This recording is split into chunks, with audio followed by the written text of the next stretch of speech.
I know I'm a little bit late to this party, I always kind of am, but considering that this is a policy that YouTube is still going to implement and it's still something that will affect people, but it hasn't happened yet, I still think it's something worth talking about. That topic is video responses on YouTube. If I see a video that is interesting, I can make my own video discussing my own ideas related to it, or if it's something such as a comedy skit, I can make my own skit that I think is relevant and post it to hopefully combine our audiences. People who see their video can see mine, and people who see my video can see theirs. It's been a staple throughout YouTube, and many people view it as the central part of the you in YouTube. It's not like TV where you're just watching the show. Not only can you comment to interact, but you can actually create your own video right by their video. It's been a staple throughout YouTube's history, and now they're getting rid of it. They claim the reason is because it is not financially viable since it has such a very low click-through rate.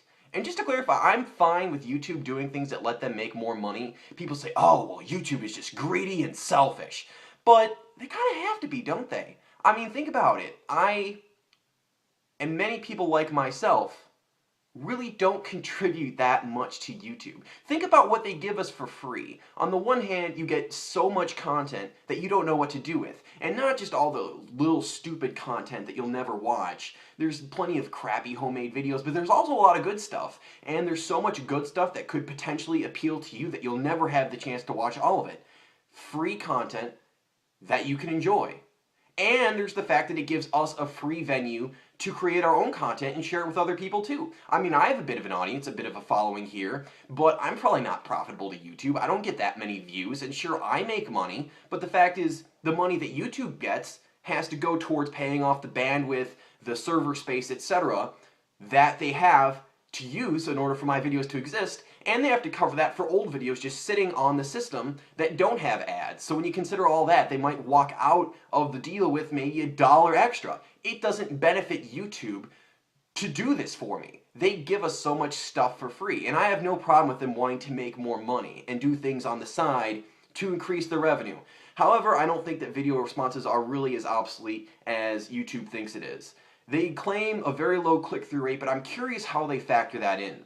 I'm curious if they count that with videos that have automatic video response approval. What I mean is big channels like Real Annoying Orange or the Vivo music channels that have large audiences watching them, and they have open video responses. So what does that mean? If I want to get a bit of attention, I post my video to theirs as a video response. Totally unrelated, not connected at all, not relevant, but I'm like, hey, I can get some free views maybe, and perhaps 10,000 people who watch that video see my thumbnail down there, maybe like 5 of them click, and from my perspective it's like, hey, 5 more views than I had, I'm doing pretty well here, aren't I? And I am, but the fact is YouTube says nobody watches video responses anymore. Those are irrelevant though. What really matters are the personalized video responses. For example, if I sit here making a rant and someone says, oh, that's relevant to me, I'll make my own response. Those types of videos get much higher click-through rates, rather than my random video of me juggling on a bicycle posted in response to Katy Perry's latest song. That is not relevant, so people aren't going to click it. It's just spam. And that's the thing, YouTube, when they're getting rid of video responses, it's not a monolithic thing. They're getting rid of 2 components. They're getting rid of the spam and the genuine video responses. And funny enough, they're replacing all of that with spam.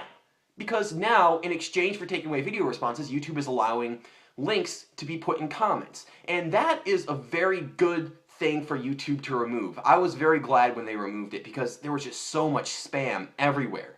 They say, okay, you can put your video as a link in the comment. It's like, hey, watch my video, it's your response. But the only thing is, when I see your video as a video response, I see the thumbnail, I see the title. I know what it's going to be, unless if it's a false title and stuff. There's that chance, but there's an even greater chance that they're lying if they're just spamming it as a link in a comment. I don't know if they're telling the truth or not. Maybe it's just them doing some lame trick and they want to get their view rate higher so that they can go viral or whatever. I don't know. And plus, now they can probably link to external sites as well. You know all those annoying little comment spam bots that leave bit.ly links that don't reference anything that is even remotely related to you, and they have to do weird things like distort the links, put bit, parenthesis, dot, open parenthesis, li, whatever they do. They're just going to post links like all hell now, because no one's stopping them. No one's saying that they can't. They have free reign to do so. So I don't think that what YouTube's doing here is actually solving the problem. The problem is that there's a lot of spam. The solution should be to take away automatic video responses. Make all video responses mandatory approval, or you can shut them off your own. That way, you help cut back on the spam. But cutting out spam and good stuff and replacing it with all spam is a terrible idea. And it's yet another example of YouTube looking at a problem, failing to understand the root cause of it, and just making it worse for everyone. Thank you.